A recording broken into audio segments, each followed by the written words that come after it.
11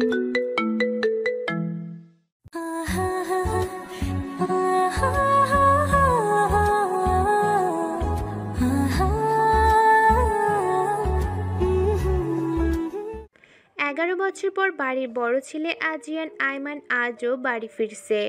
আজকে পুরো বাড়ি ফুল দিয়ে সাজানো হয়েছে। তানিশা আইমান পুরো বাড়ির তদারকি করছেন যেন কোথাও কোনো কিছুর খামতি না থাকে। তার একমাত্র ছেলে এত বছর পর দেশে ফিরছে। আদিয়াত আইমান একটু নিশ্চিন্ত, কারণ তার সঙ্গে রাগ করে আদ্র এত বছরে বাড়িতে আসেনি। পড়ালেখা শেষ হওয়ার পরেই ইংল্যান্ড থেকে সেখানেই বিজনেস শুরু করেছে। সেখানে টপ 10 জনের মধ্যে একজন আজিয়ান আইমান আদ্র। এয়ারপোর্টে 4টা গাড়ি এসে থামলো। গাড়ি থেকে কালো পোশাক পরা 10 জন লোক বের হলো, তাদের হাতে ফুলের তোড়া। 11, 12.15 এয়ারপোর্টে থেকে বের হয়ে আসে 6 ফুট উচ্চতার লম্বা বলিষ্ঠ দেহের যুবক। গায়ে তার কালো কোট, ফর্সা গায়ে কালো কোট দারুণ লাগছে। কালো পোশাক পরা লোকগুলো সামনে এগিয়ে ফুল দিয়ে শুভেচ্ছা জানায়। আপনারা গাড়ি নিয়ে বাড়িতে ফিরে যান, আমি পরে আসব। একজন লোক বলল, কিন্তু স্যার। কোনো কিন্তু নয়, আপনারা ফিরে যান। সবাই আদ্রর রাগ সম্পর্কে জানে, তাই আর কথা বাড়ালো না, চলে গেল। আদ্র একটা বাইক নিয়ে বের হয়ে গেল। মেঘ, এই মেঘ, কোথায় তুই? জানিস তো আজকে আদ্র ভাইয়া বাড়ি ফিরছে, সবাইকে ফুপিদের বাড়িতে যেতে হবে। না আপু, আমি যাব না, তোমরা যাও। কেন যাবি না? দেখ মেঘ, ফুপি রাগ করবে, আর তুই এত বছরে ওই বাড়িতে একবারও যাসনি। আজকে যদি না যাস তাহলে ফুপি কষ্ট পাবে। প্লিজ চল না। তুই যদি না যাস তাহলে আমিও যাব না। প্লিজ চল না। এবার নীরবতা ভেঙে উঠে দাঁড়ালো মেঘ। কি রে, এত কি ভাবছিস তুই? হঠাৎ অনুর কথায় ধ্যান ফিরল মেঘের। তপ্ত নিঃশ্বাস ফেলে বলল, আচ্ছা তুই যা, আমি আসছি। বলে চলে গেল অনু। এদিকে মেঘ তো বলে দিল সে যাবে, কিন্তু তার মন থেকে ভয় যেন কাটছে না। আদ্র ভাইয়া নিশ্চয়ই এত বছরে তাকে ভুলে গেছে। ওই দিনের কথা হয়তো ভুলে গেছে, এত বছর পর নিশ্চয় মনে রাখবে না। সেটা ভেবে মেঘ রেডি হতে চলল। আজ মেঘ একটা কালো 3 পিস পরেছে, সাথে হালকা লিপস্টিক আর চুড়ি, কানে ঝুমকো। এতেই তাকে অপ্সরীর মতো লাগছে। চারিদিকে আলো ঝলমল করছে, বাড়িটা খুব সুন্দর করে সাজানো হয়েছে। সবাই আদ্রের জন্য অপেক্ষা করছে। হঠাৎ আলো নিভে গেল ভয়ে। মেঘ কিছুটা ভড়কে গেল। সে সবসময় অন্ধকারে ভয় পায়। একটু পর লাইট জ্বলে উঠল। আদ্র দরজার কাছে দাঁড়িয়ে আছে। তানিশা বেগম এত বছর পর তার ছেলেকে দেখে কান্না করে দিলেন। আদিয়াত আইমান দূরে দাঁড়িয়ে আছে। তিনি তার ছেলের সামনে যেতে ইতস্তত বোধ করছেন। কাজের লোকেরা ফুল দিয়ে আদ্রকে বরণ করে নিচ্ছে। চারিদিকে মেহমানরা সবাই তাকিয়ে আছে আদ্রর দিকে, আর মেয়েরা তো মনে হচ্ছে যেন চোখ দিয়ে গিলে খাচ্ছে। মেঘ কিছুটা দূরে দাঁড়িয়েছিল। সামনে থাকা 6 ফুট উচ্চতার বলিষ্ঠ দেহের মানুষটাকে চিনতে অসুবিধা হচ্ছে। আগে থেকে আরো ফর্সা, ঠোঁট গোলাপি, চুলগুলো জেল দিয়ে সেট করা, হাতে ব্র্যান্ডের ঘড়ি, দেখতে অসম্ভব সুন্দর। মেঘ না চাইতেই তার দিকে অপলক দৃষ্টিতে তাকিয়ে আছে। এদিকে তানিশা আইমানের কান্না যেন থামছেই না। ও মম, আর কত কাঁদবে? আমার ভালো লাগছে না, ছাড়ো প্লিজ, আমি ক্লান্ত। যা উপরে গিয়ে ফ্রেশ হয়ে আয়। আদ্র উপরে যেতে নিয়ে থমকে যায়। দূরে দাঁড়িয়ে থাকা মেয়েটির দিকে এক পলক তাকিয়ে সিঁড়ি দিয়ে হনহন করে চলে যায়। এদিকে সব মেহমানদের আপ্যায়ন করতে ব্যস্ত আদিয়াত আইমান। মেঘ আর অনু বসে আছে। তানিশা আইমান মেহমানদের নিয়ে এত ব্যস্ত ছিলেন যে মেঘ এসেছে খেয়ালই করেনি।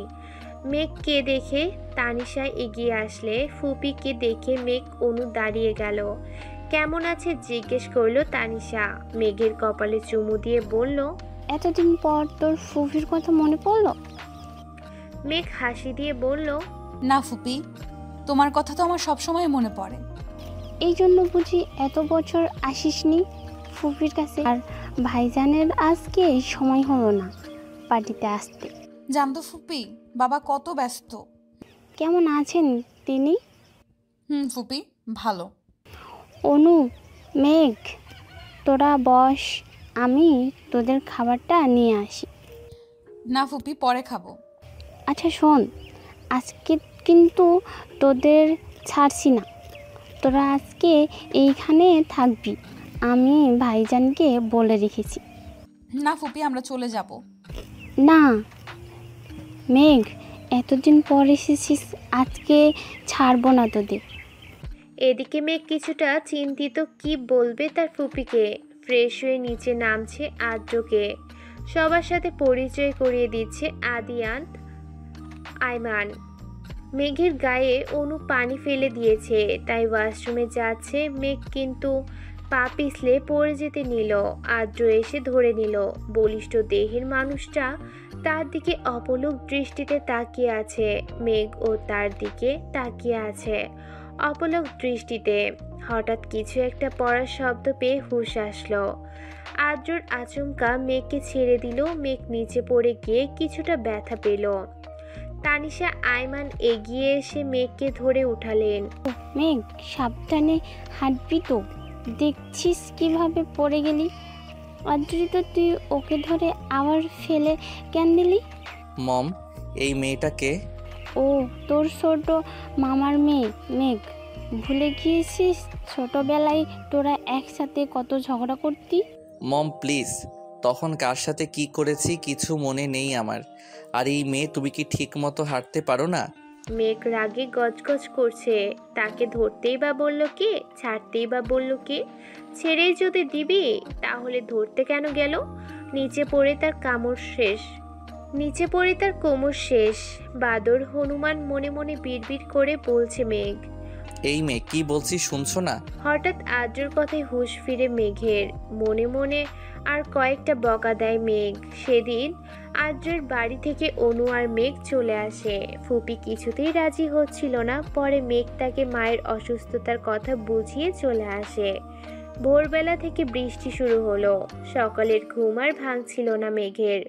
এদিকে মা ডাকাডাকি করছে, ঘুমের ঘোরে শুনতে পেল। তাড়াতাড়ি ওঠ, ভার্সিটিতে যাবি না? ঘুম ঘুম চোখে ঘড়ির দিকে তাকিয়ে দেখলো বেলা 8:30 বাজে। মেঘ চিন্তিত হয়ে পড়ল, কখন রেডি হবে, কখন নাস্তা খাবো এবং ভার্সিটিতে যাব। তড়িঘড়ি করে বিছানা থেকে উঠল মেঘ। দ্রুত রেডি হয়ে বের হলো। মা আর অনু ডাইনিং টেবিলে বসে আছে। মা, তুমি একটু আগে ডেকে দিতে পারলে না? বলতে বলতে ডাইনিং টেবিলে বসলো মেঘ। তোকে 7টা থেকে ডাকছি। অনু, তুই কি আজ ভার্সিটিতে যাবি? না মেঘ, আজ যাবো না, তুই যা। অনু আর মেঘ দু বোন। অনু অনার্স 3য় বর্ষে আর মেঘ 1ম বর্ষে। নাস্তা করে বাইরে এসে দেখলো তুমুল বৃষ্টি হচ্ছে। কোনো রিক্সাও আশেপাশে দেখছে না মেঘ। হঠাৎ একটি রিক্সার দেখা পেল মেঘ, কিন্তু 50 টাকার ভাড়া 150 টাকা। অগত্যা রাজি হয়ে রিক্সায় উঠে পড়ল মেঘ। রিক্সাওয়ালার ছোট পলিথিন দিয়ে নিজেকে ঢাকার চেষ্টা করলো মেঘ, কিন্তু ভার্সিটিতে পৌঁছাতে ভিজে জুবু ঠুবু হয়ে গেল। মনে মনে তার বান্ধবী উষাকে বকা দিল। তার জন্য আজকে এই বৃষ্টির মধ্যে তাকে ভার্সিটি যেতে হচ্ছে। ভার্সিটিতে ঢোকার কিছু সময় পর বৃষ্টি থেমে গেল। মেঘ ভার্সিটির ভিতরে লাইব্রেরি রুমে অপেক্ষা করছে উষার জন্য। হঠাৎ পিছন থেকে উষা মেঘকে ডাক দিল। কিরে, তুই তো পুরো কাকভেজা হয়ে আসছিস। কিছুটা রেগে বলল, এত সময় লাগে তোর? নিজেই আসতে বললি, এখন এসে দেখি তোর কোনো খবরই নেই। সরি মিক, বৃষ্টি তো সেই জন্য দেরি হয়ে গেছে। তোর ওই সরি তোর কাছে রাখ, আমার শরীর পুরো ভিজে গেছে। আর কি দরকারি কথা বলবি যা তোর ফোনে বলা যাচ্ছিল না, এখানেই বলতে হবে? উষা কিছুটা চিন্তায় পড়ে গেল। কি করে বলবে মেঘকে নীলের কথা, সেটা ভাবতে লাগলো। হঠাৎ মেঘের ডাকে হুঁশ আসলো উষার। কি বলবি বল উষা। বলছি, আসলে আমি আমি মানে কি আসলে আমি মানে কি? আসলে আমি একজনকে ভালোবাসি মেঘ। চোখ বন্ধ করে এক দমে কথাগুলো বলল উষা। মেঘ উষার কথা শুনে বিস্মিত হয়ে চেয়ে রইল। চোখ খুলে উষার দেখলো মেঘ এখনো তার দিকে তাকিয়ে আছে। কিছু বল মেঘ, আমি সত্যি নীলকে ভালোবাসি। মেঘ কিছু সময়ের জন্য যেন অন্য জগতে চলে গেছিল। উষার কথায় হুঁশ আসে। কি তুই নীলকে ভালোবাসিস? নীল, মেঘ, উষা তিনজন খুব ভালো বন্ধু, এই ক্লাসেই পড়ে। তাহলে আমাকে কেন বলছিস?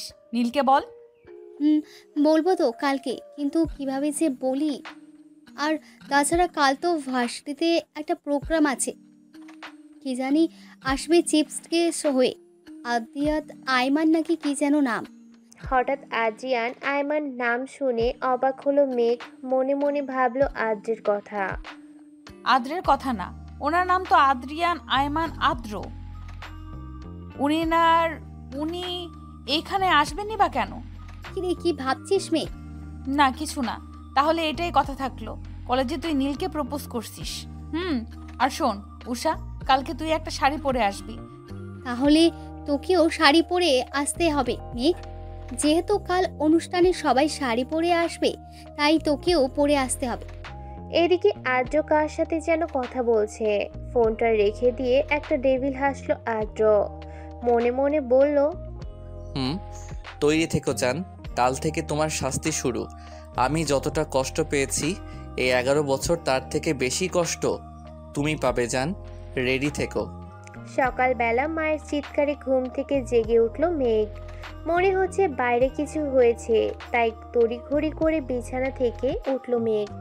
হায় হায়, আমার শখের মুরগিটা কে চুরি করলো? অনু মাকে সান্ত্বনা দিয়েছে। মেঘ গিয়ে দেখলো তার মায়ের শখের মুরগিটা কে যেন চুরি করে নিয়ে পালিয়েছে। ও মা, কি শুরু করলে সকালবেলা? একটা মুরগির জন্য কেউ এইভাবে চিৎকার করে? মেঘ, মারোটা শখের মুরগি ছিল। জানি, এখন চিৎকার করে কান্নাকাটি করলে কি চোর সেটা বাড়িতে এসে দিয়ে যাবে নাকি?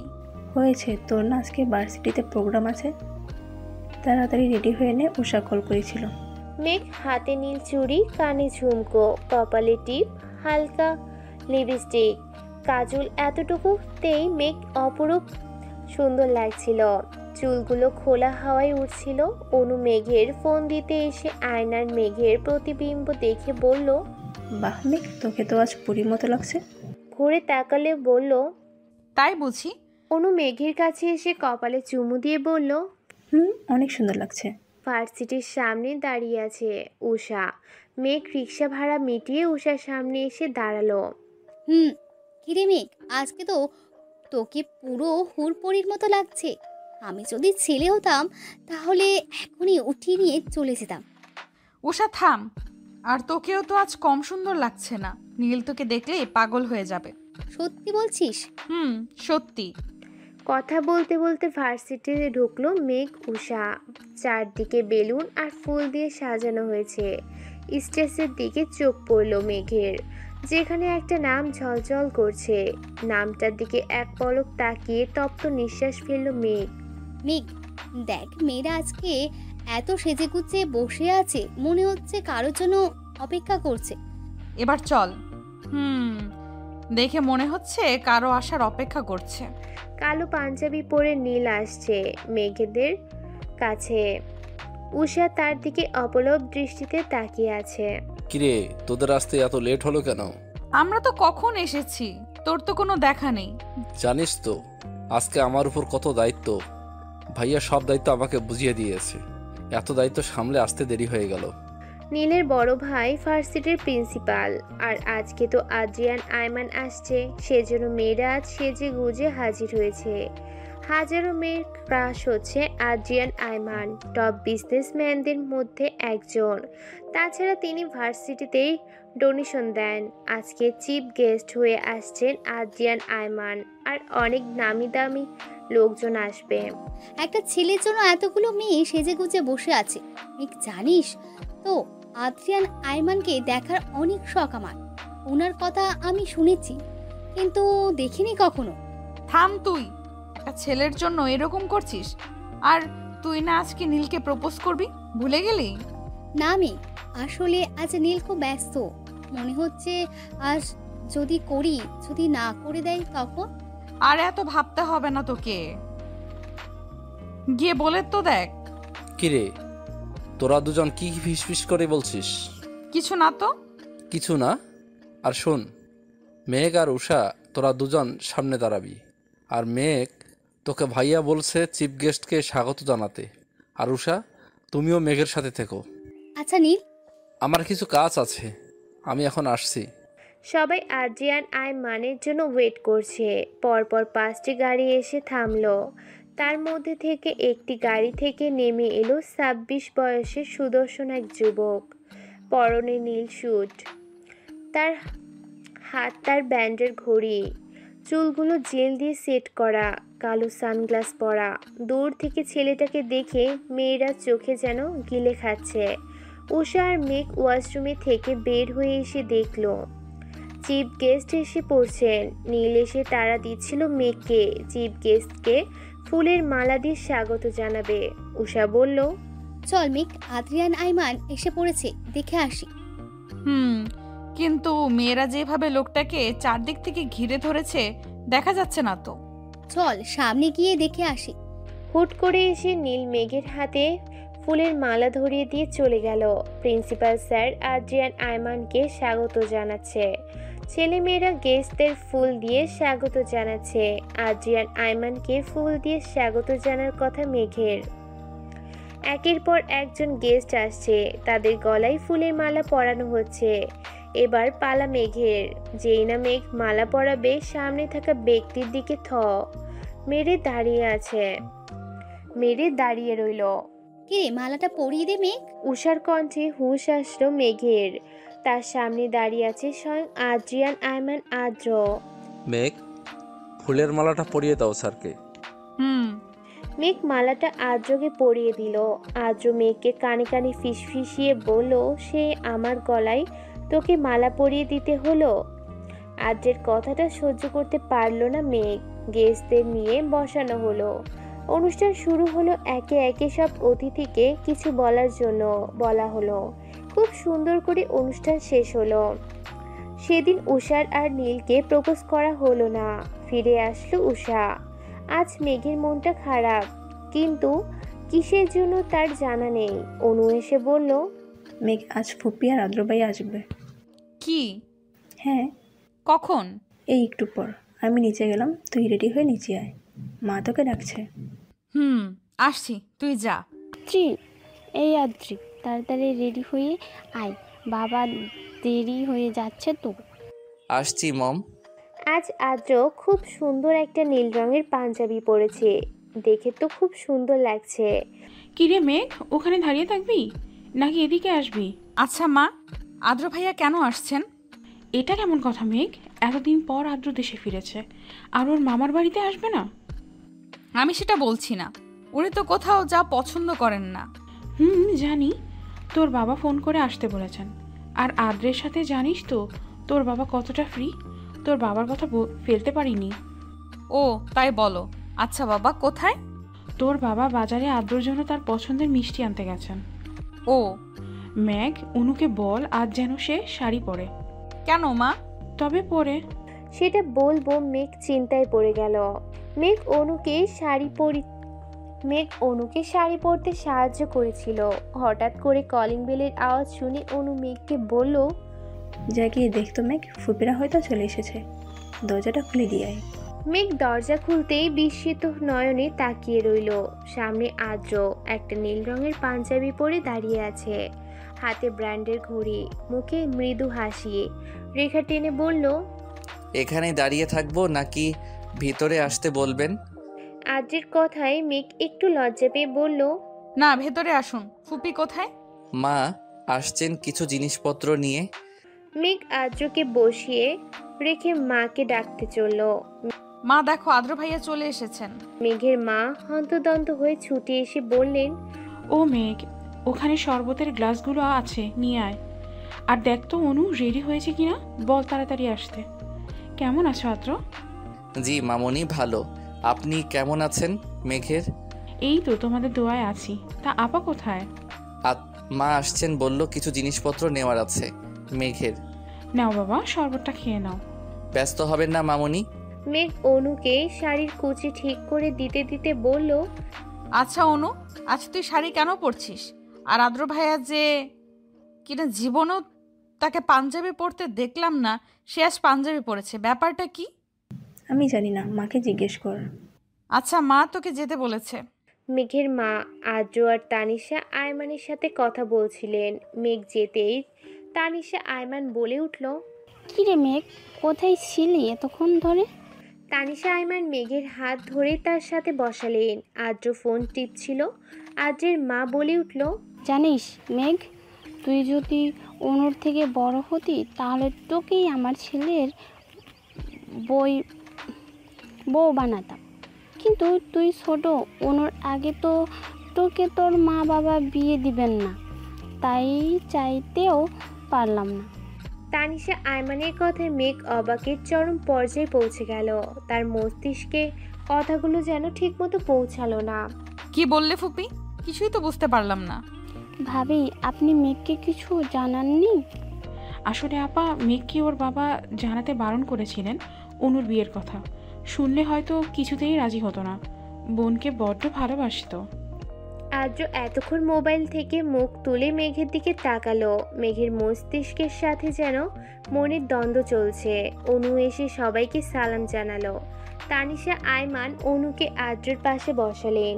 দেখি তো দুজন কেমন লাগছে, বাহ বেশ মানিয়েছে।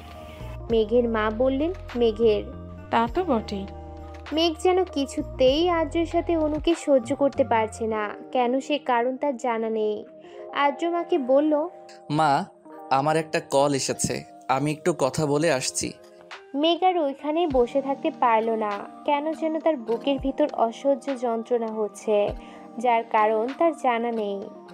মেঘ রুমে আসতে আচমকা একটা হাত এসে হ্যাচকে টানে তার সাথে জড়িয়ে ধরল। মেঘ নিজেকে ছাড়ানোর জন্য আপ্রাণ চেষ্টা করছে, কিন্তু শক্তপোক্ত বাহুর সাথে পেরে উঠল না। হঠাৎ একটা কণ্ঠস্বর ভেসে আসলো, নিজেকে ছাড়ানোর বৃথা চেষ্টা করো না মেয়ে। এতক্ষণ মেঘের রুমের লাইট অফ ছিল। বাইরের আলো রুমে প্রবেশ করার কোনো উপায় ছিল না। হঠাৎ আলোটা জ্বলে উঠল। মেঘ আর কাউকে দেখতে পেল না, তবে কে তাকে জড়িয়ে ধরেছিল এটা তার বোধগম্য হলো না। এদিকে মেঘের মনে অজানা এক কষ্ট অনুভব করছে। সে কেন এই কষ্ট জানা নেই তার।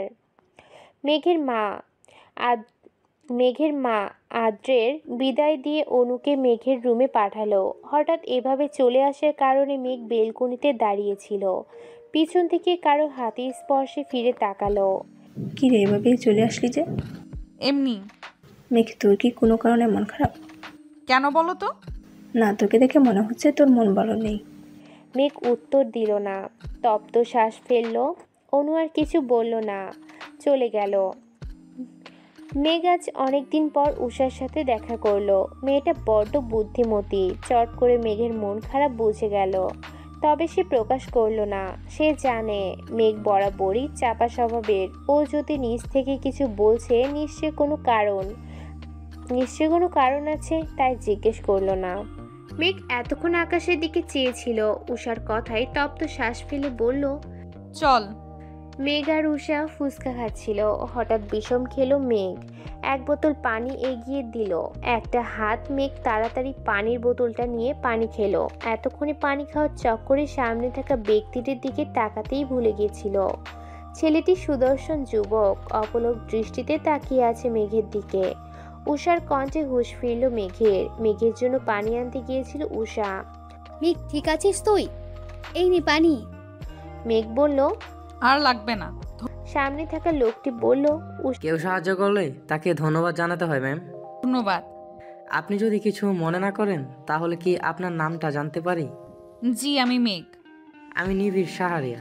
উষা মেঘকে চিমটি কেটে বলল, আর কিছু জানাবি নাকি এভাবে দাঁড়িয়ে থাকবি? মেঘ আর কিছু বলল না। ছেলেটার ফোন আসাতে পিছনে ফিরে কথা বলছিল। ততক্ষণে মেঘ আর উষা চলে গেল। নিবিড় পিছনে ফিরতে আর মেঘকে দেখতে পেল না।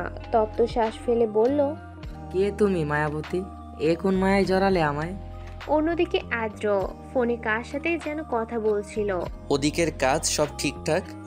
লোকটি উত্তর দিল। জি স্যার।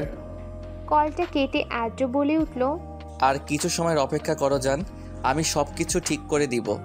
আজ অনেকদিন পর মেঘ ভার্সিটি গেল। উষা মেঘের জন্য অপেক্ষা করছিল। মেঘকে দেখতে পেয়ে এগিয়ে আসলো। কিরে মেঘ, কেমন আছিস? এই তো ভালো। চল ক্লাসে যাই। মেঘ আর উষা পা বাড়াতেই একটা ছেলে মেঘ বলে ডেকে উঠল। পিছনে তাকাতেই দেখতে পেল একটা সুদর্শন যুবক তার দিকে এগিয়ে আসছে। কাছে আসতেই মেঘ বলল, আপনি এখানে কি করছেন? তাহলে তুমি আমাকে চিনতে পেরেছো? আমি এই ভার্সিটিতেই পড়ি, আর তোমার সাথেই। তোমাকে দেখতে পেলাম তাই আসলাম। ও, কিন্তু আগে তো আপনাকে কোনোদিন ভার্সিটিতে দেখিনি। আসলে আমি ততটা ভার্সিটিতে আসি না। আচ্ছা চল, ক্লাস শুরু হয়ে যাবে। মেঘ পা বাড়াতেই নিবিড় আবার বলে উঠল। মেঘ মেঘ, আমরা কি বন্ধু হতে পারি? কিছুটা ইতস্তত বোধ করছিল। উষা বলল, আচ্ছা ঠিক আছে, কোনো সমস্যা নেই। আজ থেকে আমরা ফ্রেন্ড হলাম। চলো ক্লাসে যাই। ক্লাসে মেঘ আর উষা একই সাথে বসলো। পিছনে নিবিড় বসলো। ক্লাসে স্যার আসতেই সবাই দাঁড়িয়ে উঠলো। মেঘ যেন বিস্মিত নয়নে তাকিয়ে রইল। Sit down please. সবাই বসে পড়লেও মেঘ এখনো দাঁড়িয়ে আছে। উষা মেঘের হাতে চিমটি কেটে বলল, কিরে মেয়ে, দাঁড়িয়ে আছিস কেন? মেঘ তো পুরো অবাক, কারণ তার সামনে আর কেউ না, দ্য গ্রেট আদিয়ান আইমান আর্য দাঁড়িয়ে আছে। আর্য মেঘকে ধমক দিয়ে বসতে বলল। মেঘ উষাকে জিজ্ঞেস করলো। উনি এখানে?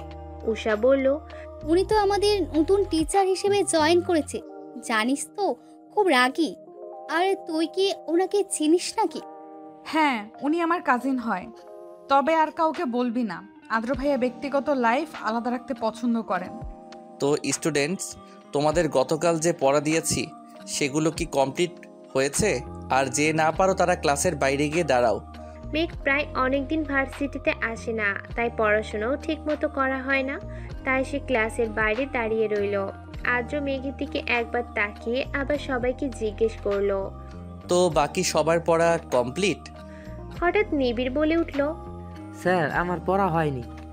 তাই সে ক্লাসের বাইরে এসে মেঘের সাথে দাঁড়ালো।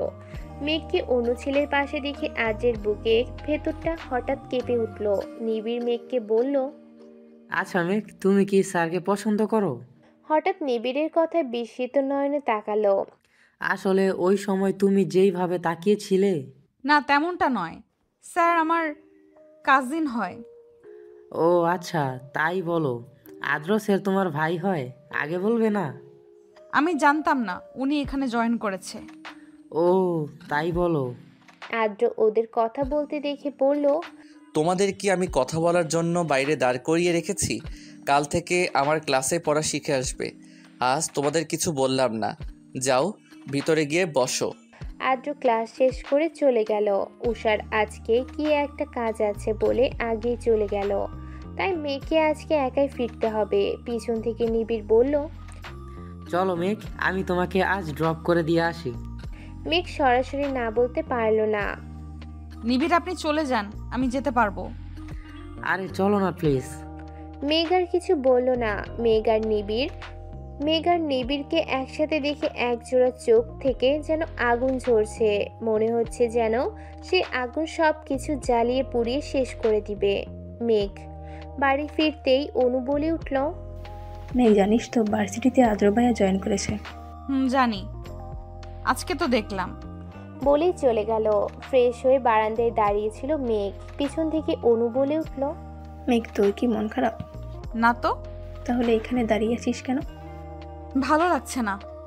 মেঘ, মা বলেছে আদ্র ভাইয়া যেহেতু তোর ভার্সিটিতে জয়েন করেছে, তোদের সামনে পরীক্ষা, তাই কিছুদিনের জন্য তোকে পড়াতেই বলেছে। উনি কি রাজি হয়েছেন? বলেছে কাল থেকে আসবে। মেঘ অনেক দিন আগের কথা ভাবতে লাগলো। মেঘের যখন 10 বছর, তখন আদ্র তাকে পড়াতো। মেঘ সব সময় আদ্রকে বলতো, আদ্র ভাইয়া বড় হয়ে আপনাকে বিয়ে করব। খুব ভালোবাসবো আপনাকে। আমায় বিয়ে করবেন তো? তখন আদ্র ধমক দিয়ে বলতো, মেঘ, তুমি এখনো ছোট, আর এসব কথা যেন তোমার থেকে না শুনি। এসব বললে আমি আর তোমাকে পড়াবো না। পরের দিন থেকে মেঘকে আর পড়াতে আসলো না আদ্র। মেঘের খুব কষ্ট হয়েছিল আদ্র তাকে পড়াতে না আসায়। পরে মাকে জিজ্ঞেস করতে বলল, ছেলেরা কোথাও যেতে পারে না, বন্ধু বান্ধবদের সময় দিতে পারে না, তাই আর পড়াতে আসবে না। তবে মেঘের ছোট মনটি বুঝতে পেরেছিল আদ্র কেন তাকে পড়াতে আসবে না। মেঘের ভাবনার মধ্যে হঠাৎ ফোন বেজে উঠল। ফোনটা হাতে নিয়ে দেখলো নিবিড় কল করেছে। কিছুদিন কিছু কিছু মুখের আদল বুকের মধ্যে দাগ কেটে দেয়। কিছু কিছু মুখের আদল বুকের মধ্যে দাগ কেটে যায়, বুকটা ধড়ফড়িয়ে ওঠে প্রচণ্ড রকমের। এই যে মেঘের মনটা আজ ভালো না, খারাপ, সে বুঝতে পারছে। আজও আজ থেকে মেঘকে পড়াতে আসবে, এটা শুনে যেমন তার ভালো লাগছে তেমনি খারাপও লাগছে। কারণ মানুষটা অন্য কারোর জন্য বরাদ্দ। কথাটা ভাবলেই হাহাকার করে ওঠে, প্রচণ্ড রকমের খারাপ লাগা বয়ে যায়। মনে হয় তার শ্বাস প্রশ্বাস নিতে কষ্ট হয়। আচ্ছা, মানুষটা তার হয়ে থাকলে খুব বেশি কি ক্ষতি হয়ে যেত? ফের যখন বাস্তবতা ফিরে আসে তখন মনে হয় না, উনি কখনোই আমার হতে পারে না। মানুষটা যে তার কখনোই ছিল না। মেঘের সমানে অনেকগুলো বই রাখা, কিন্তু বইয়ের দিকে তার কোনো মনোযোগই নেই। তার মন মস্তিষ্ক যেন দ্বিধায় পড়েছে। এই যে তার সামনে জলজ্যান্ত একটা মানুষ দাঁড়িয়ে আছে, সেদিকে তার খেয়ালই নেই। আদ্র মেয়েকে কয়েকবার ডাকলো, কিন্তু কোনো উত্তর পেল না। আদ্র খ্যাক খ্যাক করে কিছুটা কেসে উঠল। মেঘ বিস্মিত নয়নে তাকিয়ে রইল। আপনার কি তাকিয়ে থাকা শেষ হয়েছে মেঘ? মেঘ কিছুটা অপ্রস্তুত হয়ে বলল, আদ্র ভাইয়া আপনি কখন এসেছেন? আমি ঠিক খেয়াল করিনি। আমি অনেকক্ষণ আগে এসেছি, আর আপনি তো মনে হয় না দুনিয়ার কোনো খেয়ালে ছিলেন। কি এত ভাবছেন আপনি? মেঘ কিছুটা কষ্ট পেল, কারণ আদ্র তাকে আপনি করে বলে।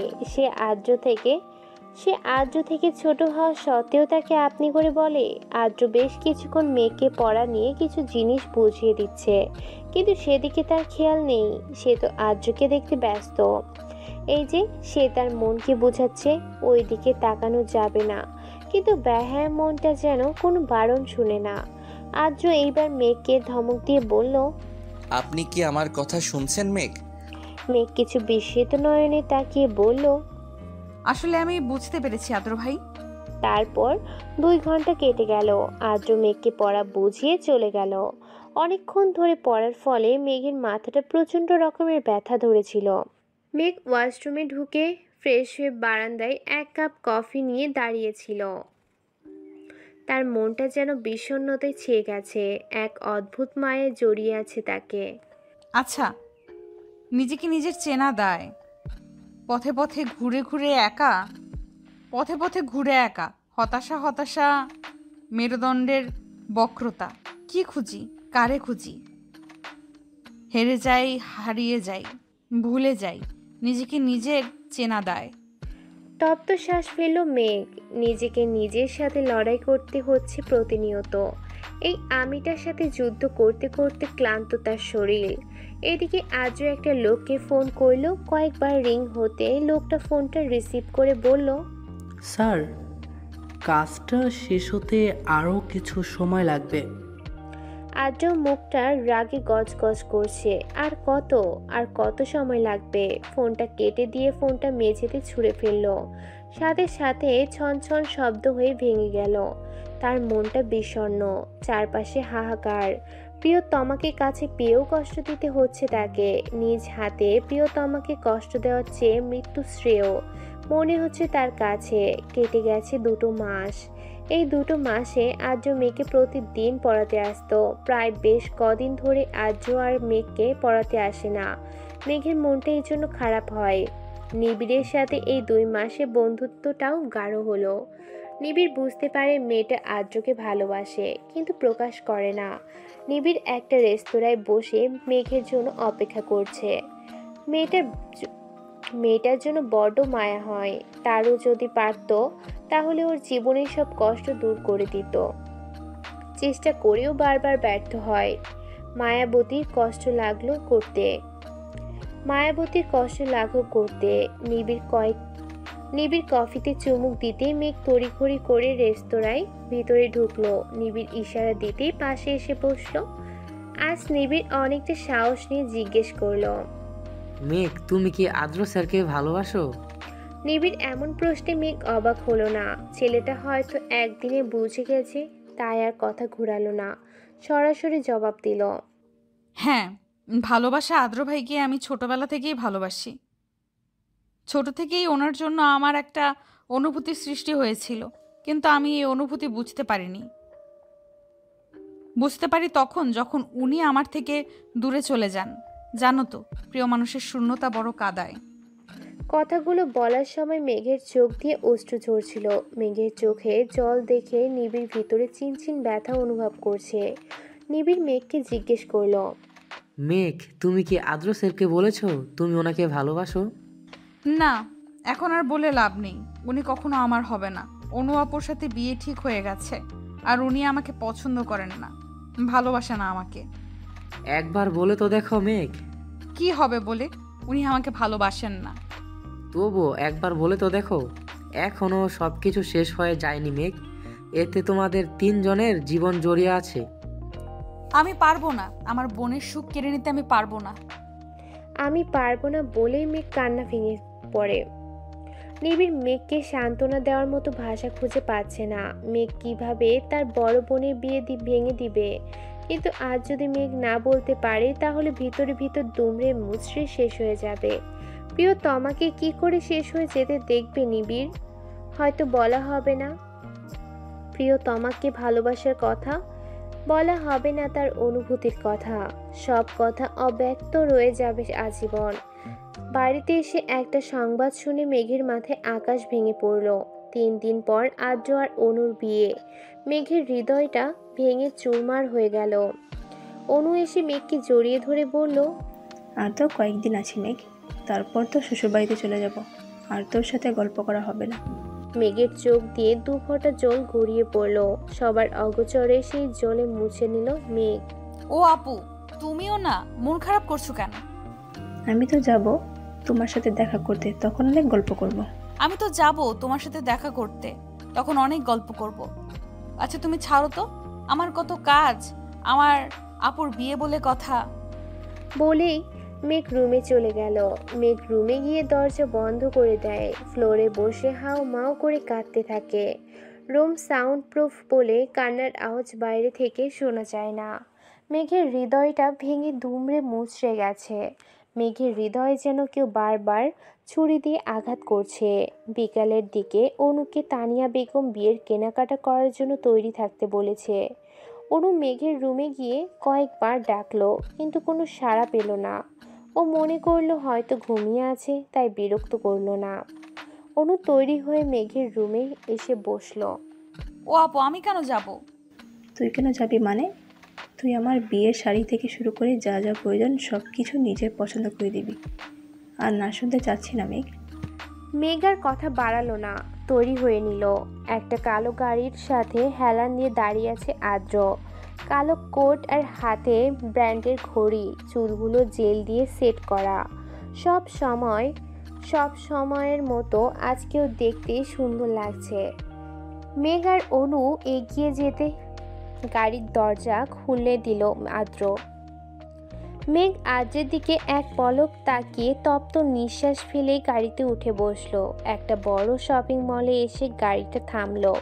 তারা 3 জন মিলে একটা শাড়ির দোকানে ঢুকলো।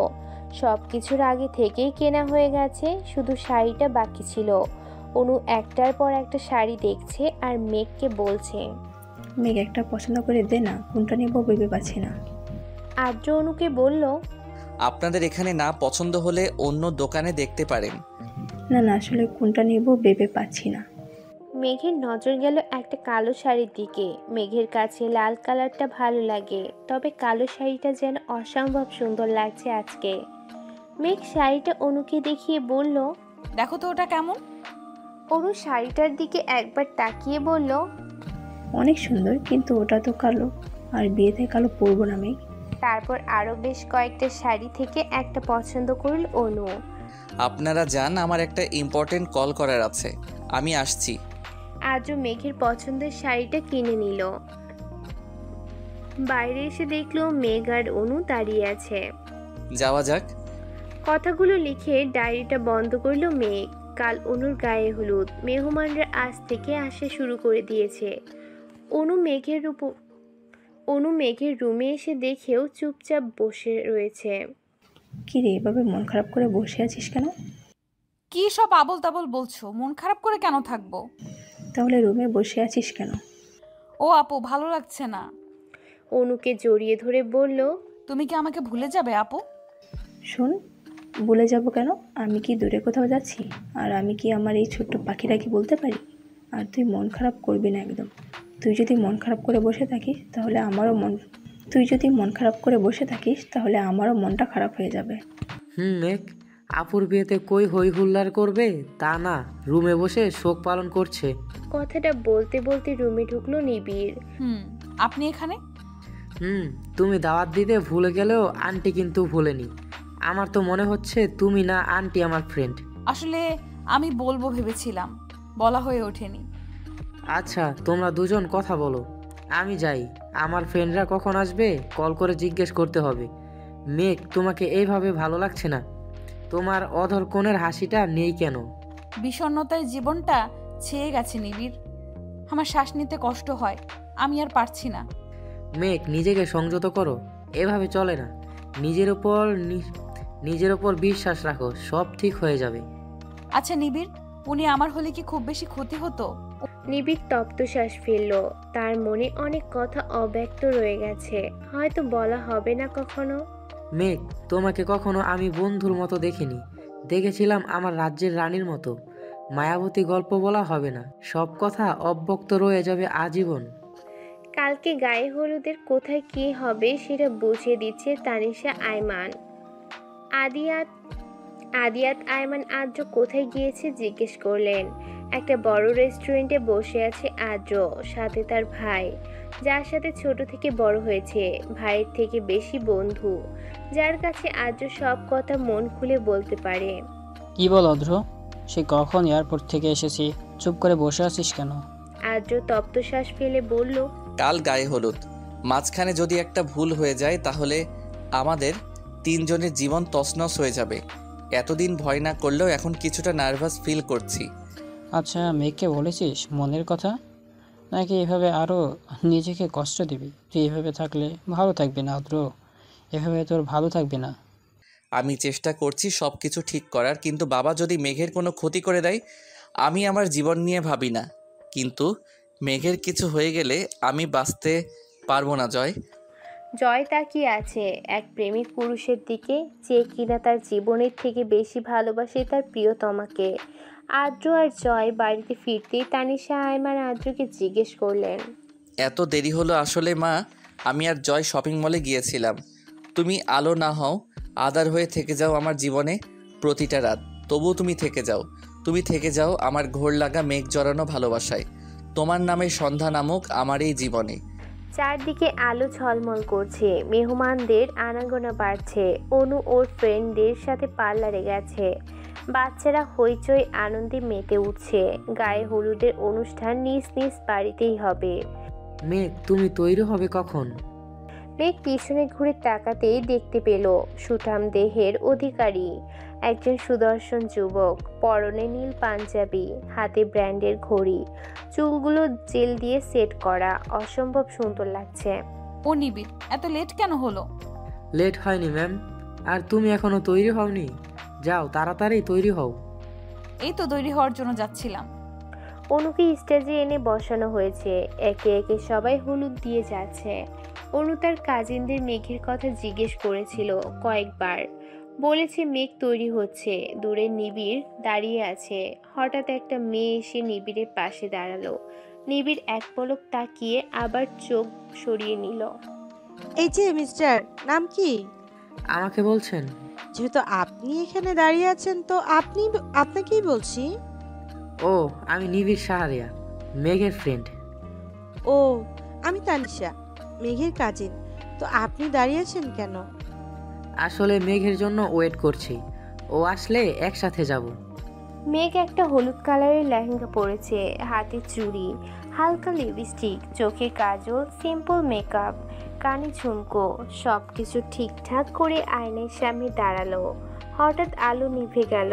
মেঘ আলো নিভে যাওয়াতে ভয় পেল, তবে বাইরের কিছুটা আলো আসছে, তার মানে কি ওর রুমের লাইট নষ্ট হয়ে গেল? আচমকা একটা হাত এসে হ্যাঁচকে টান দিয়ে নিজের সাথে মিশিয়ে নিল। মেঘ আচমকা টান দিয়ে ওতে ভীত হলো, নিজেকে ছাড়ানোর আপ্রাণ চেষ্টা করলো, তবে লম্বা দেহের অধিকারী মানুষটার সাথে পেরে উঠল না। মেঘের কানের সামনে একটা কণ্ঠস্বর ফিসফিসিয়ে বলল, নিজেকে ছাড়ানোর বৃথা চেষ্টা করো না মেয়ে। আচ্ছা, এইভাবে সেজেছ কেন? আমাকে মাতাল করতে? আমি তো এমনিতেই মাতাল, তোমার মাতাল করা ভালোবাসায়। কণ্ঠস্বরটা শুনে মেঘ ভীত হলো। কারো আসার শব্দ শুনে লোকটা মেঘকে ছেড়ে দিল। মেঘ যেন হাঁপ ছেড়ে বাঁচল। মেঘ, তুমি কি ভিতরে আছো? কে? ও নিবিড়। ও নিবিড়, আমি নিবিড়। ও নিবিড়। নিবিড় রুমে ঢুকে দেখতে পেল লাইট অফ। তোমার রুমের লাইট অফ কেন? জানি না, হঠাৎ লাইট চলে গেল। রুমের লাইট জ্বলে উঠল।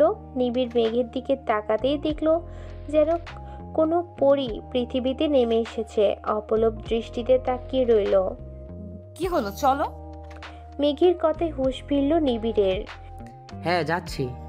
অনুকে মেঘ আর নিবিড় হলুদ ছোঁয়ালো। অনুকে তার বান্ধবীরা মিলে মেহেদি পরিয়ে দিচ্ছে। মেঘ আর নিবিড় একসাথে বসে রয়েছে। মেঘ, তুমি মেহেদি কখন লাগাবে? নিবিড়, আমি মেহেদি লাগাবো না, ভালো লাগছে না। ও মেঘ, প্লিজ এভাবে মন খারাপ করে থেকো না। কারো জন্য জীবন থেমে থাকে না। আমার জীবন তো থমকে রয়েছে নিবিড়। তপ্ত শ্বাস ফেল নিবিড়। উঠে গিয়ে হাতে করে একটা মেহেদি নিয়ে আসলো। মেঘ নিবিড়ের হাতে মেহেদি দেখে জিজ্ঞেস করলো, তুমি মেহেদি দিবে? না ম্যাম, আপনাকে দিয়ে দিব। না ম্যাম, আপনাকে দিয়ে দিব। মানুষ বলে যার মেহেদির রং যত লাল হয় তার বর তাকে তত বেশি ভালোবাসে। তুমি মেহেদি দিতে পারো? মেঘের হাতে নিবিড় মেহেদি পরিয়ে দিচ্ছে। দূর থেকে এক জোড়া চোখ তীক্ষ্ণ দৃষ্টিতে তাকিয়ে রয়েছে। তার চোখ দিয়ে যেন আগুন ঝরছে। তুমি তো অনেক সুন্দর করে মেহেদি দিতে পারো। পছন্দ হয়েছে? তানিশা মেঘের পাশে এসে বসলো। মেঘের উদ্দেশ্যে বলল, মেঘ আজকে আমি তোর রুমে থাকবো, আর অনু আপু ওর ফ্রেন্ডদের সাথে থাকবে বলেছে।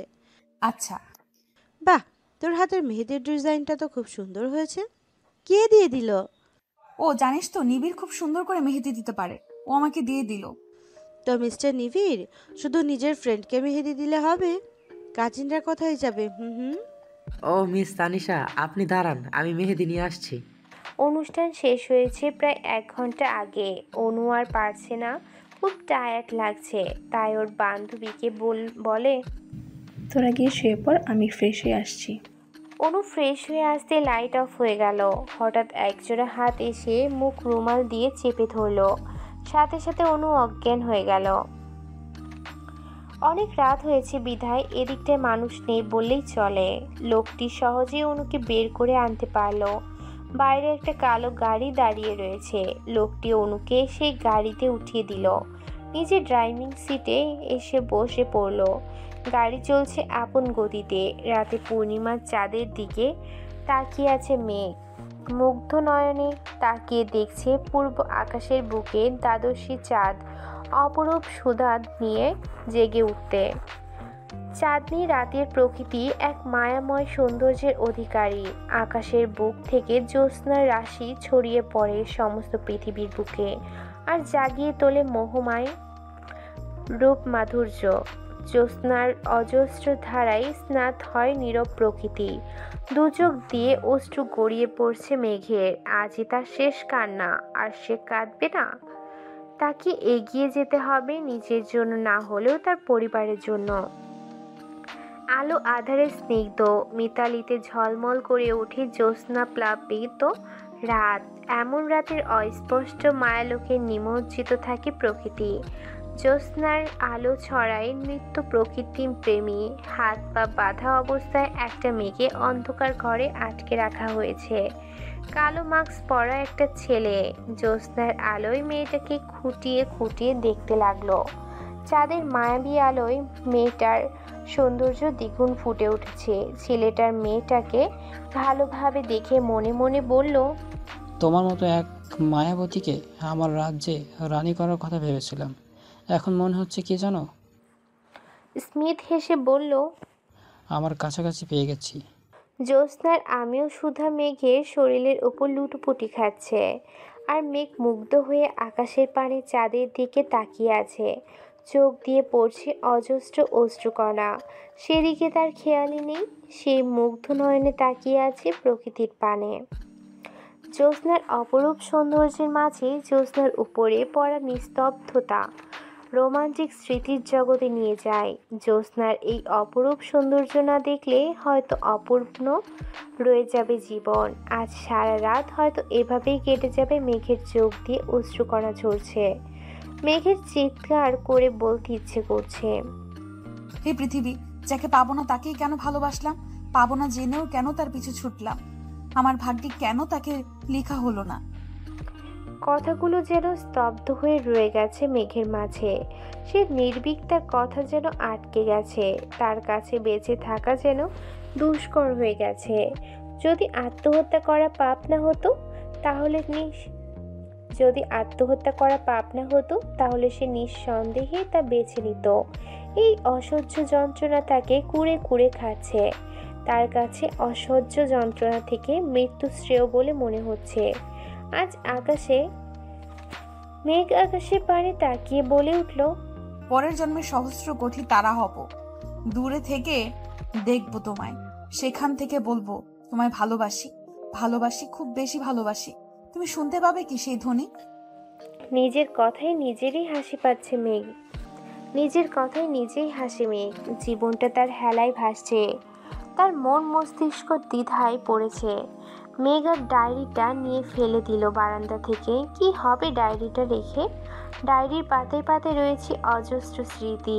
ডায়েরির পাতায় পাতায় না হয় পড়ে থাকুক তার অব্যক্ত ভালোবাসা। আকাশের দিকে মুগ্ধ নয়নে তাকিয়ে আছে একটা ছেলে। হাতে তার নিকোটিনের ধোঁয়ায় তার গোলাপি ঠোঁটগুলো কালো দাগ পড়ে গেছে। ভেতর তার অজস্র আবেগ অনুভূতি লুকিয়ে রেখেছে। আর কিছু মুহূর্তের অপেক্ষা। সব অপেক্ষার অবসান ঘটবে কাল। প্রেয়সীর নিজের করে নিবে সে। তার সব দুঃখ কষ্ট মুছে দিবে সে। সকালের আলো পর্দা ভেদ করে মেঘের চোখে মুখে উপচে পড়ছে। রাতে কাঁদতে কাঁদতে মেঝেতে শুয়ে দিল। সকালের আলো পর্দা ভেদ করে মেঘের চোখে মুখে উপচে পড়ছে। রাতে কাঁদতে কাঁদতে মেঝেতে শুয়েছিল মেঘ। কখন ঘুমিয়ে পড়েছে মনে নেই। বাইরে থেকে চেঁচানোর আওয়াজ ভেসে আসছে। কেউ কাঁদছে চিৎকার করে। কি বলছে শোনা যাচ্ছে না ঠিক মতো। মেঘের হুঁশ আসতেই কালকে ডায়েরিটার কথা মনে পড়ে যায়। ওই ডায়েরিটা কেউ আবার পেয়ে যায়নি তো? মেঘ ছুট লাগালো। বাইরে আসতে মানুষের ভিড়।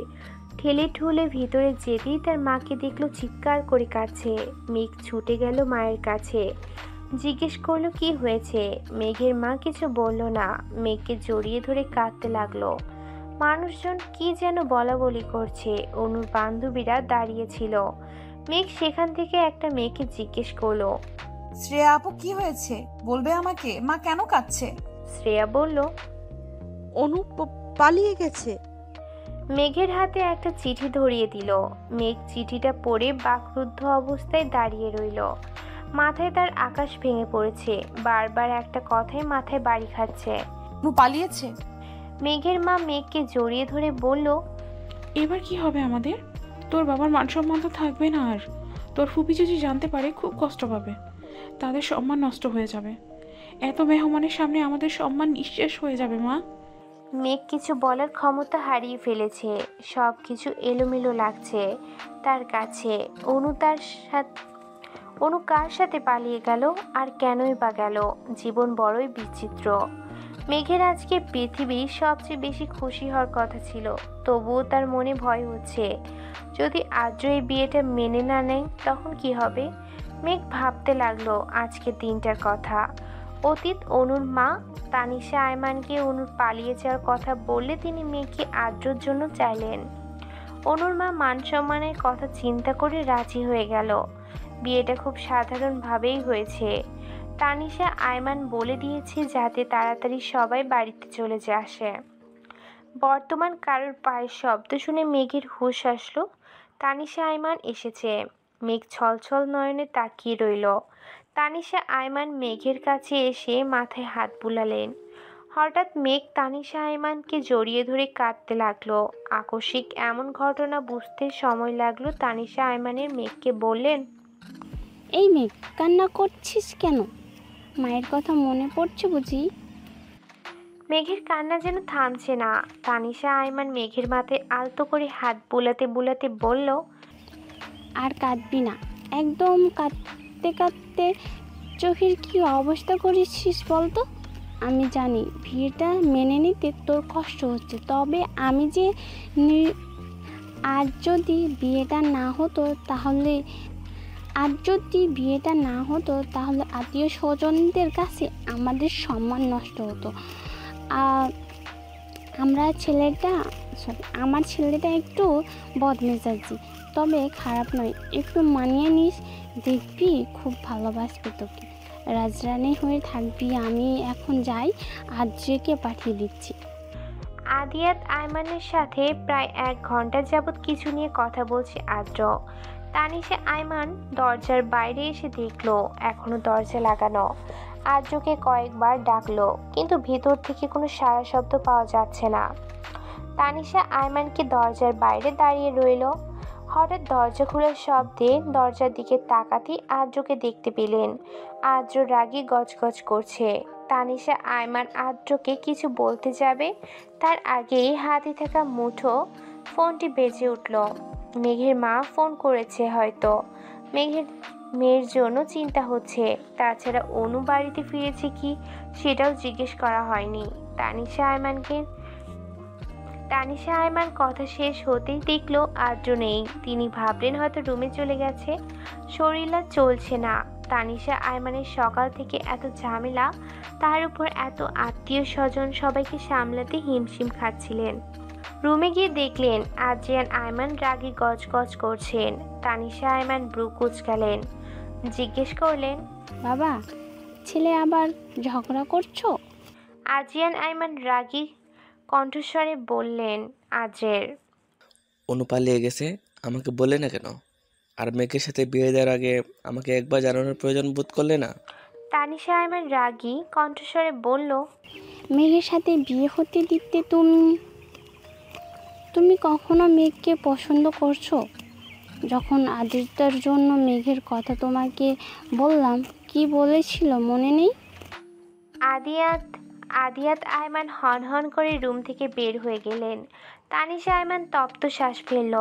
গাড়ির সাথে হেলান দিয়ে দাঁড়িয়ে আছে আদ্র। দৃষ্টি তার আকাশের পানে। নিজেকে বড্ড অসহায় লাগছে। তার কাছে সব কিছু এলোমেলো লাগছে। সব কিছু ঠিক করতে গিয়ে সব কিছু এলোমেলো করে ফেলেছে। নিজে ভালো থাকা চাইতে এর মেঘকে কষ্ট দিচ্ছে। আদ্রের ভিতরটা ভেঙে চুরমার হয়ে যাচ্ছে। নিঃশ্বাস নিতে তার কষ্ট হচ্ছে। প্রিয়তমাকে কাছে পেয়েও নিজের করে নিতে পারছে না। নিজ হাতে কষ্ট দিতে হচ্ছে তাকে। হঠাৎ হাতে থাকা মুঠো ফোনটা বেজে উঠল। ফোনটা রিসিভ করতে লোকটার কথা শুনে আদ্রর মাথা কাজ করছে না। কি করবে এখন? চারদিকে আলোর শিহরণ। আলোয় দিক দিগন্ত হেসে উঠল। আলোয় ভরা চাঁদের জ্যোৎস্নার প্লাবনে ডুবে যায়। চাঁদের রাতের মোহনীয় রূপ সৌন্দর্য প্রতিটি মানুষের মনে রঙ ধরায়। মেঘের এই চাঁদনি রাতে উপভোগ করতে ভীষণ ভালো লাগছে। তবে কেমন যেন একটা সুখের মতো ব্যর্থ বুকের তলায় জমা হয়, অথচ সেই ভাব প্রকাশের ভাষা নেই। জ্যোৎস্নার মায়াবী রূপ মানুষের মন যৌবনের আবির ছড়িয়ে দেয়, রাঙিয়ে তোলে মানুষকে। মেঘের ইচ্ছে হচ্ছে জ্যোৎস্নার এই রাত তার প্রিয় মানুষকে উপভোগ করতে, কিন্তু আদ্র আসার কোনো নামগন্ধ নেই। মেঘ ক্লান্ত থাকায় অপেক্ষা করতে করতে ঘুমিয়ে পড়ছে। সকালবেলা চিৎকার চেঁচামেচিতে ঘুম ভাঙল মেঘের। রাতে ঘটনা ভাবতে ভাবতে লাগলো আদ্রের জন্য অপেক্ষা করতে। সকালবেলা চিৎকার চেঁচামেচিতে ঘুম ভাঙলো মেঘের। রাতের ঘটনা ভাবতে লাগলো। আদ্রের জন্য অপেক্ষা করতে করতে কখন যে চোখ লেগে এসেছে বুঝতে পারেনি। আদ্র কি রাতে রুমে আসেনি? যদি আসতো তাহলে নিশ্চয়ই মেঘকে জাগিয়ে তুলতো। হঠাৎ মনটা খারাপ হয়ে গেল। তবে কি আদ্র বিয়েটা মেনে নেয়নি? তানিয়া আইমানের চিৎকারে হুঁশ ফিরল মেঘের। মেঘ ফ্রেশ হয়ে হালকা গোলাপি রঙের শাড়ি পরে নিল। নিচে তানিয়া আইমান রাগী গজগজ করছেন মেঘকে দেখে। তানিয়া আইমান ডুকরে কেঁদে উঠল। হঠাৎ এমন কারণে মেঘ বিস্মিত হলো। ফুপি কাঁদছো কেন? কি হয়েছে আমাকে বলো। তানিয়া আয়মান কাঁদতে কাঁদতে বললেন, আমার ছেলেটা রাগী বদমেজাজি, কিন্তু ও এরকম করবে আমি বুঝিনি। আমি তোর জীবনটা নিজ হাতে শেষ করে দিলাম। আমায় মাফ করে দিস মেঘ। আমি পারলাম না তোর জীবনটাকে সুন্দর করে সাজিয়ে দিতে। আদ্রিত এমন একটা কাজ করবে আমি ভাবতেও পারিনি। আমার ছেলেটা রাগী বদমেজাজি, কিন্তু ও এরকম করবে আমি বুঝিনি। আমি তোর জীবনটা নিজ হাতেই শেষ করে দিলাম। আমায় মাফ করে দিস মেঘ। আমি পারলাম না তোর জীবনটাকে সুন্দর করে সাজিয়ে দিতে। আদ্রিত এমন একটা কাজ করবে আমি ভাবতেও পারিনি। তানিয়া আয়মান মেঘের হাতে একটা চিঠি ধরিয়ে দিলেন, যেখানে লেখা আছে। মেঘের মাথায় যেন আকাশ ভেঙে পড়ছে। ওর মস্তিষ্ক যেন শূন্য, মন মস্তিষ্ক দ্বিধায় ভুগছে। এটা কিভাবে করতে পারলো আর্দ্র? হঠাৎ অজ্ঞান হয়ে গেল মেঘ। তানিশা আয়মান বাড়ির লোকদের নিয়ে আদ্রের রুমে এনে শুয়ে দিল। মাথায় হাত বুলাতে লাগলো, চিন্তা করতে লাগলো সকালের ঘটনা। ঘুম থেকে উঠে নিচে নামতে দারোয়ান এসে তানিশা আয়মানের হাতে চিঠি দিয়ে বলল আদ্র দিয়েছে। চিঠি খুলতেই মাথায় যেন আকাশ ভেঙে পড়ল তানিশা আয়মানের। আদ্র এসব কি লিখেছে? এখন এসবের মানে কি? আদ্রকে কয়েকবার ফোন দিলেও ফোন বন্ধ বলছে। বর্তমানে একটু আগে মেঘের জ্ঞান ফিরেছে। মেঘ ছলছল নয়নে তাকিয়ে রইল তানিশা আয়মানের দিকে। ফুপি, আমি কি এতটাই খারাপ যে আমাকে ভালোবাসা যায় না? তানিশা আয়মানের মেঘে জড়িয়ে ধরে বলল, এসব কি বলছিস মেঘ? তুই খারাপ হতে যাবি কেন? আমি তো মনে করি তাদের ভাগ্য খারাপ যে তোকে মেনে নিতে পারিনি। মেঘের চোখ দিয়ে অজস্র অশ্রু ঝরছিল। মেঘের জীবনটা কেমন এলোমেলো হয়ে গেছে। সব কিছু ছন্নছাড়া। তার জীবন যেন হেলায় ভেসে চলেছে। কেটে গেছে 2 বছর। এই 2 বছরেও এমন একটি দিনও নেই যে দিন মেঘ আদ্রকে মনে করেনি। এমন একটি দিনও নেই যে দিনও কান্না করেনি। তবে দিন শেষে কারোর জীবন কারোর জন্য থেমে থাকে না। মেঘ উষার বিয়ের জন্য তৈরি হচ্ছে। উষা অবশেষে তার ভালোবাসার মানুষটাকে নিজের করে পাচ্ছে। মেঘেরও ইচ্ছে ছিল আদ্রকে নিয়ে ভালো থাকার, কিন্তু আদ্র তো চায়নি। কথাটা ভাবতেই বুকের ভিতরটা ছ্যাদ করে উঠল মেঘের। ভাবতে লাগলো সেই দিনটার কথা। অতীত। আদ্র চলে গেছে প্রায় 2 সপ্তাহ হবে। এই 2 সপ্তাহ মেঘ রুম থেকে বের হয়নি। নিজেকে রুমের মধ্যে বন্দি করে রেখেছিল। তানিশা আয়মান মেঘের মাকে সব জানানোর পর ওরা মেঘকে নিয়ে যেতে চেয়েছে, কিন্তু মেঘ যায়নি। তানিশা আয়মান আদ্রর উপর রাগ করে আর ফোন করেনি। তানিশা আয়মান মেঘকে জোর করেনি। বলেছিল আজ থেকে তুই আমার মেয়ে হয়ে থাকবি। নিবিড় মেঘের বিয়েটা মেনে নিতে পারেনি। পরে যখন মেঘের এই অবস্থা কথা জানতে পেরেছে, ও মেঘকে এই অবস্থা থেকে বের হয়ে আসতে সাপোর্ট করেছে। তারপর প্রায় 1 মাস পর অনু বাড়িতে এসেছে। সবাই অনুকে অনেক অপমান করে। অনুর মা ওকে মেনে নিতে চায়নি। মেঘের এই অবস্থার জন্য অনুকে দায়ী করেছে। অনু সব কিছু মেনে নিয়েছে। কেন পালিয়ে গেছে এই প্রশ্নের জবাব অনু দেয়নি। সব কিছু এড়িয়ে গেছে। কেটে গেছে প্রায় 5 মাস। আদ্র চলে যাওয়ার পর প্রায় 5 মাস মেঘ নিজেকে সবার থেকে আড়াল করে রেখেছে। এই 5 মাস নিবিড় সব সময় মেঘকে সাপোর্ট করেছে। মেঘ অনার্স কমপ্লিট করেছে। আদ্র চলে যাওয়ার পর তানিশা আয়মান মেঘকে কতবার বলেছে তুই আবার নিজের জীবনটাকে সুন্দর করে গুছিয়ে নে নতুন কারোর সাথে, কিন্তু মেঘ চায়নি। বর্তমান মেঘের ভাবনা ব্যাঘাত ঘটালোতে থাকা মুঠোফোনের আওয়াজে। নিবিড় কল করেছে। কখন বের হবে জানতে চাইছে। মেঘ আজকে খুব সুন্দর করে সেজেছে।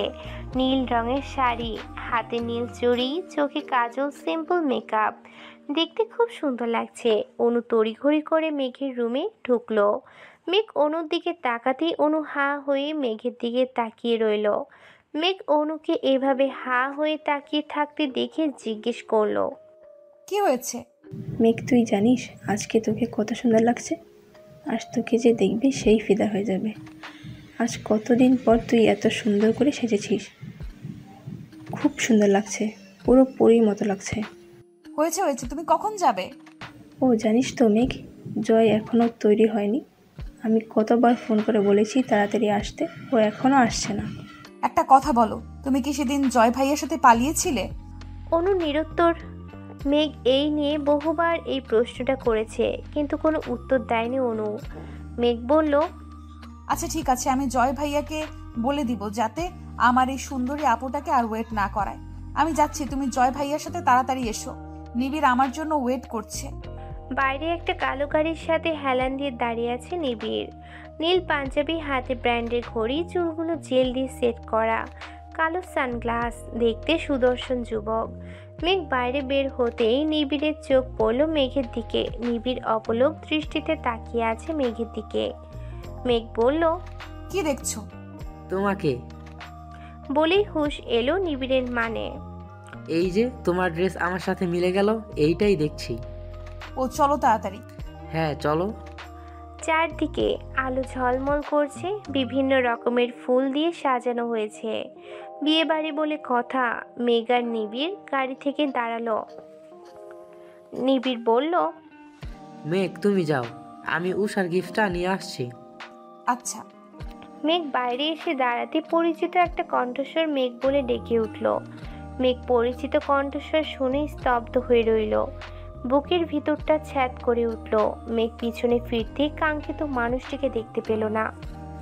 মেঘ নিরাশ হয়ে ভিতরে গেল। হয়তো সবসময় তার কথা ভাবতে থাকে বলে এরকম করেছে। মেঘ যতই বলুক ও আদ্রর কথা ভাবে না, কিন্তু ওর মন মস্তিষ্ক জুড়ে শুধুই আদ্র রয়েছে। মেঘ ভিতরে যেতে উষা জিজ্ঞেস করলো, এই তোর আসার সময় হয়েছে? এই আমি তোর বান্ধবী, তুই আমাকে একদম ভালোবাসিস না মেঘ? না হলে তুই এটা আমার সাথে কিছুতেই করতে পারতি না। আমার একমাত্র বান্ধবী হয়েও তুই কিভাবে পারলি এত লেট করে আসতে? আচ্ছা সরি, প্লিজ রাগ করিস না। নিবিড় কোথায়? ওর কথা বলিস না, ও তোর গিফট বাড়িতে রেখে চলে এসেছে, সেটাই আবার নিয়ে আসতে গেছে। ও তুই কেন যেতে দিলি মেঘ? পরে কি দেওয়া যেত না? ও বললে শুনতো। আর তোকে আজ কি সুন্দর লাগছে উষা। তবে অবশ্য বিয়ে বাড়িতে সবার থেকে বউকেই ভালো লাগে, কারণ সবাই বউকেই দেখে। সেটা না হয় বুঝতে পারলাম, তোর দিক থেকে তো চোখ ফেরানো মুশকিল হয়ে যাচ্ছে। আমি যদি ছেলে হতাম তোকে নিয়ে এখনই গায়েব হয়ে যেতাম। রেস্টুরেন্ট বসে আছে আদ্র আর নিবিড়। নিবিড় নিজের রাগকে কন্ট্রোল করার চেষ্টা করছে। নিজেকে সংযত করে আদ্রকে প্রশ্ন করলো, আপনি এমন কেন করছেন? কেমন? বুঝেও বুঝেও কেন এরকম করছেন? আপনি মেঘকে ভালোবাসেন না। তাহলে ছেড়ে দিন। ও চাইলে আমি ডিভোর্স পেপারে সাইন করে দিব। নিবিড় তাচ্ছিল হাসল। তাহলে আজকে ওকে ডাকলেন কেন? আদ্র বিস্মিত নয়নে তাকালো নিবিড়ের দিকে, কিচ্ছু বলল না। নিবিড় তপ্ত শ্বাস ফেলে বলল, আমি জানি আপনি মেঘকে ভালোবাসেন, তবে কেন এরকম করছেন আমার জানা নেই। আমি কারণটা জানার চেষ্টা করব। আসলে বিডিতে একটা কাজের জন্য এসেছিলাম, তো গাড়িতে ছিলাম, হঠাৎ মেঘকে দেখে ডেকে ফেলেছিলাম। আর তুমি ভুল ভাবছো। মেঘ নিবিড়ের সাথে কথা বলছিল।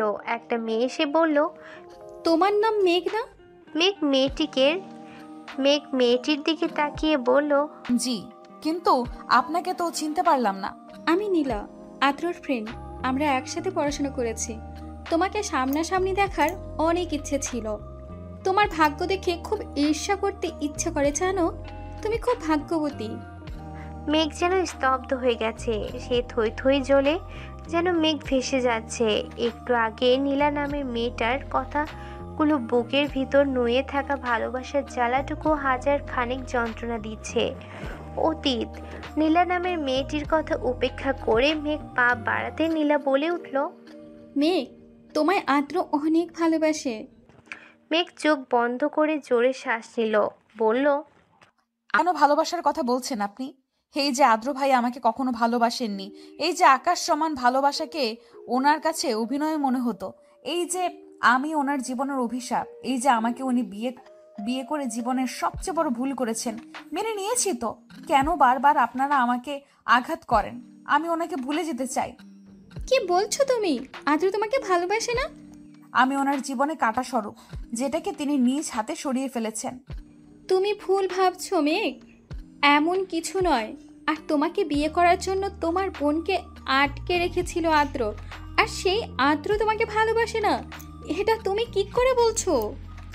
মেঘ বিস্মিত নয়নে নীলার দিকে তাকালো। কথা বলার ভাষা যেন হারিয়ে ফেলেছে। একটা লোক এসে নীলার নামে মেয়েটিকে বলল, সময় হয়ে গেছে, চলে যেতে হবে। নীলা মেঘের দিকে এক পলক তাকিয়ে চলে গেল। বর্তমান মেঘ বাড়িতে এসে অনুকে জড়িয়ে ধরে হাও মাও করে কাঁদছে। অনু মেঘের এইভাবে কান্না করে একটু অবাক হলো। মেঘ বলল, সবাই আমায় ঠকালো, তুমি কিভাবে আমায় ঠকাতে পারলে আপু? অনু বিস্মিত নয়নে তাকালো মেঘের দিকে। কি বলছিস মেঘ? আমি তোমায় কতবার জিজ্ঞেস করেছি ওই দিন কেন পালিয়ে গিয়েছিলে, তুমি কিচ্ছু বলনি। এটা কেন বলনি আপু?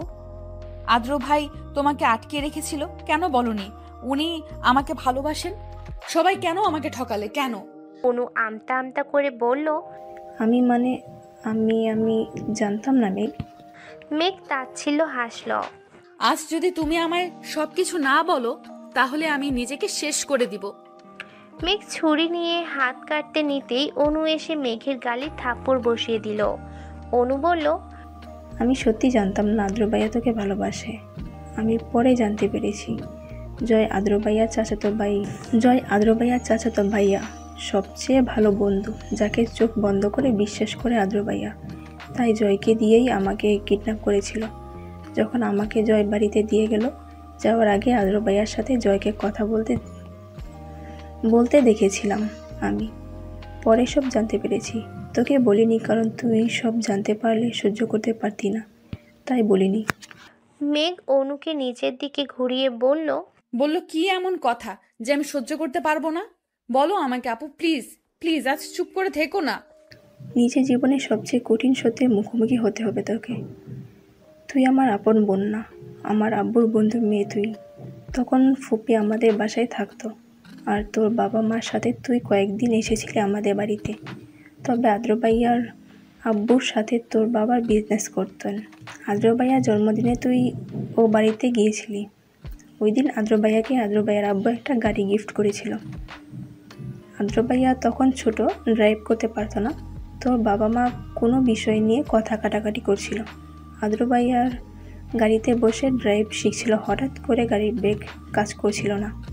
তোর বাবা মা ঝগড়ার এক পর্যায়ে চলে আসতে নিলে আদ্র ভাইয়া গাড়ির সাথে ধাক্কা খেয়ে দুজন মারা যায়। কিন্তু এতে আদ্র ভাইয়ার কোনো দোষ ছিল না। আদ্র ভাইয়া তোর বাবা মাকে মারতে চায়নি। তখন তুই অনেক ছোট, তোর সেসব কথা মনে নেই। আদ্র ভাইয়ার আব্বু ভয় পেয়ে গিয়েছিল যদি সব কিছু জানাজানি হয়ে যায়, তাহলে যদি আদ্র ভাইয়াকে পুলিশ ধরে নিয়ে যায়। তাই তিনি আদ্র ভাইয়াকে লন্ডন পাঠিয়ে দিয়েছিলেন। তবে আদ্র ভাইয়া তোকে ছোট থেকে ভালোবাসত। ওই দিন আদ্র ভাইয়া তোকে ছেড়ে যেতে চায়নি। পরিস্থিতি তখন হাতের বাইরে চলে গিয়েছিল, তাই আদ্র ভাইয়াকে চলে যেতে হয়েছিল। ফিরে এসে যখন তোকে বিয়ে করতে চাইলো, তখন আদ্র ভাইয়ার আব্বু তোকে মেনে নিতে পারছিল না। উনি আদ্র ভাইয়ার সাথে এই বিষয় নিয়ে অনেক ঝামেলা করেছে। আদ্র ভাইয়া যখন সব কিছু ছেড়ে তোকে নিয়ে লন্ডন চলে যাবে, তখন আদ্র ভাইয়ার আব্বু আদ্র ভাইয়াকে ভয় দেখালেন, এটাও যদি তুই জানতে পারিস আদ্র ভাইয়ের জন্য তোর বাবা মা মারা গেছে, তাহলে তুই আদ্র ভাইয়াকে ছেড়ে চলে যাবি। পৃথিবীতে সবচেয়ে বেশি ঘৃণা করবি, হয়তো নিজেকে শেষ করে ফেলবি। তাই সেদিন আদ্র ভাইয়া তোকে ছেড়ে চলে যেতে বাধ্য হয়েছিল। আদ্র ভাইয়া তোকে সত্যিই খুব ভালোবাসে। আজ ওনার ফ্লাইট, হয়তো আজ চলে যাবে আর ফিরবে না। দুপা পিছিয়ে যায় মেঘ। নিজেকে শূন্য মনে হচ্ছে ওর। এত যন্ত্রণা আগে কখনো হয়নি। মেঘের পৃথিবীতে যেন থমকে গেছে। অনুর দিকে ছলছল নয়নে তাকিয়ে রইল। ছুটে এসে অনুকে জড়িয়ে ধরল। নিবিড় বাইরে দাঁড়িয়ে সব কিছু শুনেছে। নিবিড় মেঘের হাত ধরে টেনে নিয়ে যায়। তাকায় মেঘ, প্রচণ্ড ব্যস্ত দেখাচ্ছে ওকে। কানে ফোন। নিবিড় বলল, আদ্রের ফোন অফ, এখনো সময় আছে, সন্ধ্যায় ফ্লাইট। মেঘ কথা বলে না। নিবিড় ড্রাইভ করতে থাকে। মেঘকে নিয়ে চলে এয়ারপোর্টে। মাথা নিচু করে বসে আছে আদ্র। কারোর পায়ের শব্দ শুনে তাকাতেই মেঘকে দেখতে পায়। মেঘকে দেখে যেন হত বুদ্ধি হারিয়ে ফেলে ছেলেটা। বলে, মেঘ, আপনি এখানে? আমাকে এত ভালোবাসেন আপনি? কথাটা বলে আদ্রের বুকে ঝাঁপিয়ে পড়ে মেঘ। আদ্র নিবিড়ের দিকে তাকাতেই নিবিড় বুঝিয়ে দিল মেঘ সব কিছু জানে। আদ্র শক্ত করে জড়িয়ে ধরে মেঘকে চিৎকার করে বলে, ভালোবাসি মেঘ, খুব ভালোবাসি, আপনার থেকেও বেশি। আর ছেড়ে যাবে না তো? আমার বেঁচে থাকার জন্য তোমাকে প্রয়োজন।